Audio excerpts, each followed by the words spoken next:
What is going on, guys? It's role model of the IWC here today, coming at you on a day I really don't want to be coming at you. Not only because currently my foot is injured and I'm icing it and I'm literally just chilling in bed. I could not go over to my desk and film. I just wanted to film on my phone because I really don't want to move my ankle right now. But on top of that, we have bad news in regarding the WWE. We kind of knew this was coming. We had the earnings report, the quarterly earnings report earlier today, the earnings phone call where they spent a lot of the time. I didn't listen to it, but I've kind of heard what was going on that around. They were kind of sitting there and they're bragging about the Peacock deal, bragging about how they're bringing all this money, and of course, we know what happens during these quarterly meetings. We get budget cuts. They're bragging about money. Meanwhile, they're cutting a decent amount of people. I'm not gonna sit here and say that this is it, because as of right now, it is only 4:30 my time, which means this has been going on for about 45 minutes now. And we kind of started to see it slow down a little bit. We had 4 big names just dropped about 5 minutes ago that were released. But so far, and I will make another video if there is something major that needs to be addressed, if somebody crazy gets dropped from the WWE. But so far, we started off the news with Frankie Monet, formerly known as Taya Valkyrie. She will be going back to Taya Valkyrie. She was released, and the first thing she tweeted out was Taya Valkyrie. So Taya Valkyrie, do I see her going back to what she was doing already with Impact? I don't know that just yet. Maybe she goes to AEW. I don't know what Frankie Monet does just yet. But Frankie Monet was released. The next one was Scarlet Bordeaux. That was the next one named. And once this got named, I kind of had a feeling that Carrion Cross would follow, because obviously they are a couple. They are linked together, both in reality and in NXT. They were linked together, and they really haven't done anything with Scarlet. So I was thinking maybe this is just Scarlet, but I was right on my initial assumption that Karrion Kross indeed also gets cut. I don't know how you drop Karrion Kross. I can understand Scarlet if you didn't have a managerial role for her. She's not going to be the one to go in there and get you 5-star matches in the women's division. That's not what she does. But Karrion Kross, I completely don't understand how you let this guy go. Now there is an issue with Karrion.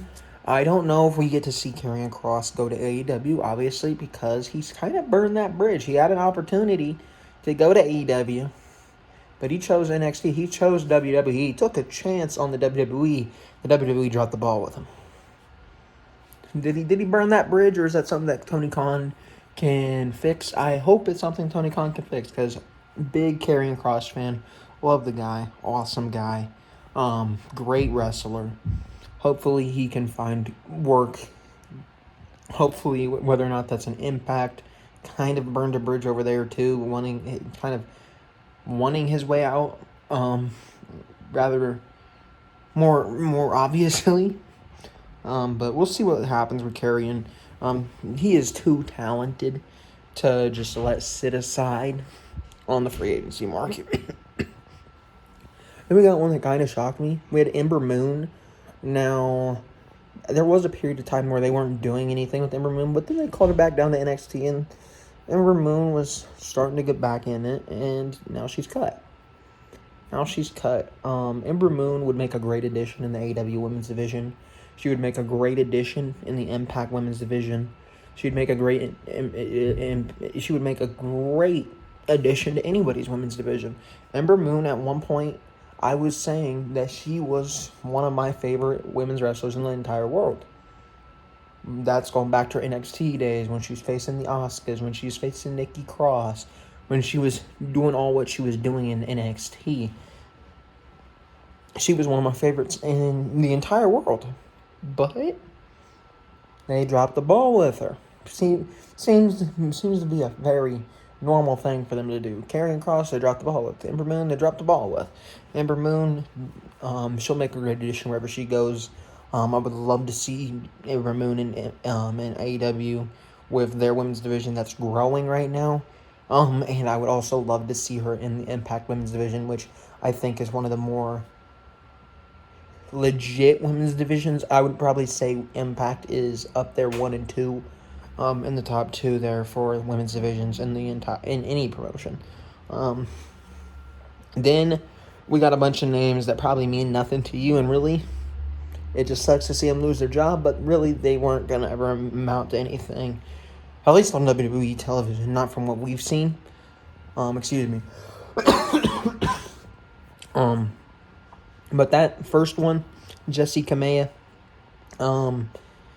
I believe she was in the Mae Young Classic at one point. I don't really feel like that's a big loss. If I remember correctly, she's decent, but it is what it is. Then we had Katrina Cortez, Jeet Rama was released, Trey Baxter was released, Zaida Ramir was released. And Harry Smith was released. Then we got into some more notable names back. And then we got Oni Lorcan. Kind of shocked me, kind of didn't. I never really saw Oni Lorcan as somebody that the WWE would like. Yeah, he's a great NXT guy. But I didn't really see him fitting in on the main roster. And knowing the way that the company runs, I felt like Oni Lorcan kind of had an expiration date with the WWE. And apparently that expiration date was today. Oni Lorcan, a phenomenal wrestler.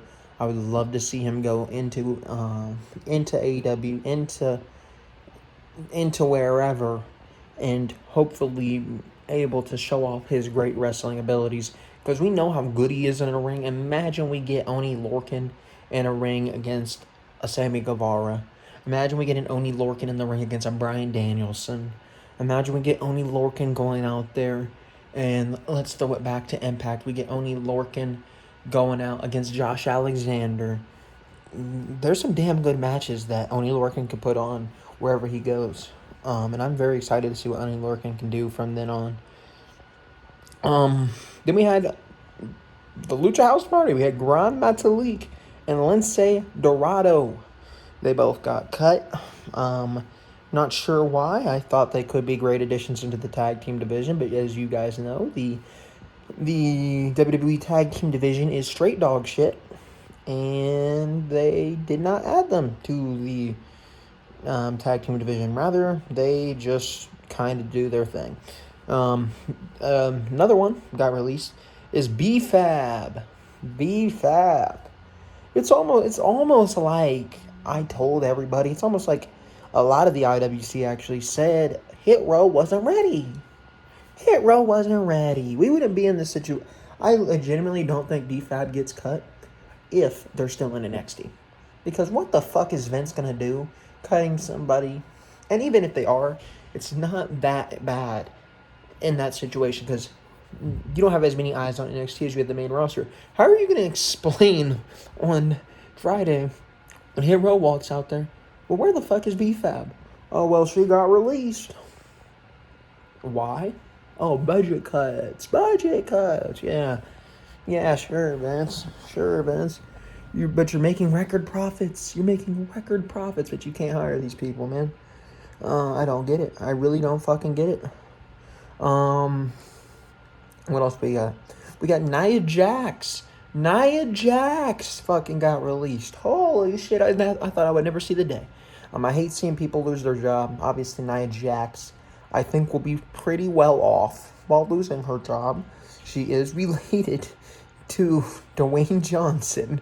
I'm pretty sure she will be okay. With that being said,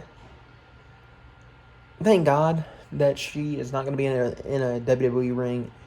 She injures too many people. Hopefully she can find new work, and hopefully that is not in the wrestling ring.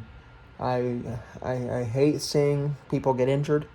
As I can tell you right now, having an ankle injury myself, it's not fun being injured. And Nia Jax has injured countless people while in the wrestling ring. She has no business being in a wrestling ring. So while I do feel sorry for her, hopefully she can bounce back. But hopefully it's a different outlet than in ring. Because I would hate to see Nia Jax injure somebody. Then we have Eva Marie. Eva Marie got cut. Holy shit, I could not believe this. I could not believe it when they said Eva Marie got cut. I don't get it. I don't get it. We made Eva Marie. We made Dewdrop a thing. We made Eva Marie this attractive entity on WWE television. We made her into this big deal. She's going to be on TV every week and she's going to fucking fake her way out of shit. And then we're going to cut her. And we're going to cut her. Back to modeling for Eva Marie. Eva Marie will be fine. She is attractive. She will be fine doing what she did before she returned to wrestling. But same situation, kind of. Just stay away from a ring, please. Please. But hopefully you do bounce back on your feet. And then we got Keith Lee. And I believe we also have Mia Yim. Mia Yim. Both of them got cut. Keith Lee, I don't know how you let Bearcat Keith Lee get cut, man. I hated the nickname Bearcat Keith Lee. Loved Keith Lee. Loved him. But there was reports going around that they wanted him to turn heel. They wanted him to wrestle different styles. They wanted him to wrestle like the Big Show. And, like, what the fuck, man? Have you seen Keith Lee? Keith Lee will be fine, hopefully. Tony Khan would be stupid not to throw money at Keith Lee. Same thing with Mia Yim. Now, personally, I'm not a huge Mia Yim person. She's not my favorite, but she's a good in-ring performer. Am I gonna get excited for Mia Yim? Not necessarily, but she's talented. She's talented. She just lacks charisma to her, at least that I personally tend to go towards. Now, before I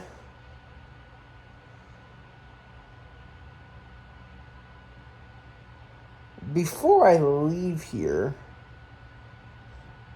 I do want to make sure I have everything done for y'all.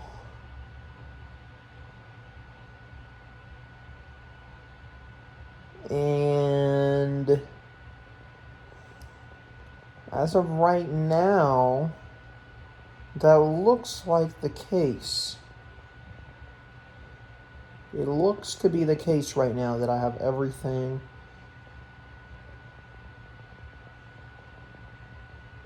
I seem to have everything sorted out here. Yeah.